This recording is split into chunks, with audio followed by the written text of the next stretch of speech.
দাদা দাদা, আমার না সেই খিদে পেয়েছে, আমাকে কিছু খেতে দে না। দাঁড়া দেখি রান্না করে কোনো কিছু আছে কিনা, নিয়ে আসি দাঁড়া। এই নে ভাই, তোর জন্য পিঠে নিয়ে এসেছি, পিঠে খা।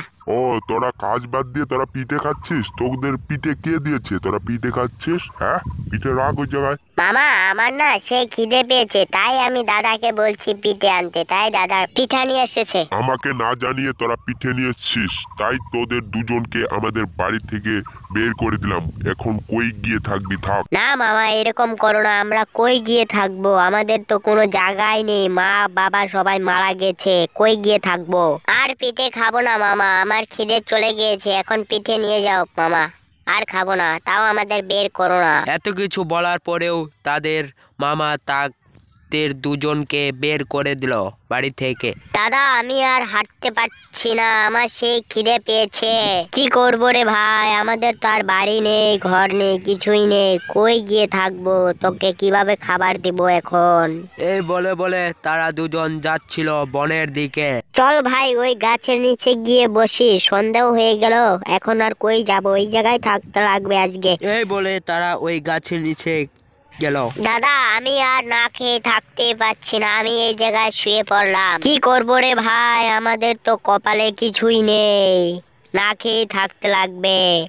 দেখি বনে কোনো কিছু পাওয়া যায় কিনা, যাই দেখি, তুই এই জায়গায় থাক। তখনই হঠাৎ এক রাক্ষস তাদের সামনে আসে।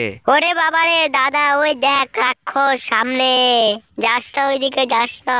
আমার ভাইকে কিছু করো না, আমাকে খেয়ে ফেলো, কিন্তু আমার ভাইকে খেও না, আমি মরবো। তোমরা ভয় পেও না, তোমাদেরকে আমি খাবো না। তোমাদের কথা আমি এই গাছ থেকে সব কথা শুনেছি। তোমরা বলো তোমরা কি খাবে, তাই এনে দেবো আমি। আমি পিঠে খাবো, পিঠে এনে দাও আমাকে। পিঠে আয়, পিঠে আয়, পিঠে আয়, পিঠে আয়। আর তোমাদের এই জায়গায় একটা ঘর বানিয়ে দিচ্ছি, এই জায়গায় থাকবে তোমরা। আর এই গাছটা দিচ্ছি, এই গাছ থেকে খালি পিঠেই ধরবে, আর পিঠেই ধরবে।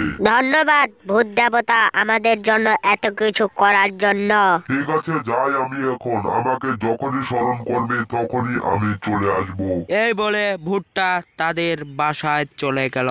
আর ওরা দুজন গিয়ে ওই পিঠে গাছটি গাড়লো, গাড়ার সঙ্গে সঙ্গে অনেকগুলো পিঠে ধরলো। তাদের আর কোনো অসুবিধাই ছিল না, তারা সুখে শান্তিতে থাকতে লাগলো। তাদের এই জাদু পিঠে গাছ দেখে গ্রামের অনেক লোক তাদের বাড়ির সামনে এসে ভিড় করে রইল। আর তারা দুজন সবাইকে একটা একটা করে পিঠে দিচ্ছিল, তাদের আর কোনো অসুবিধা ছিল না।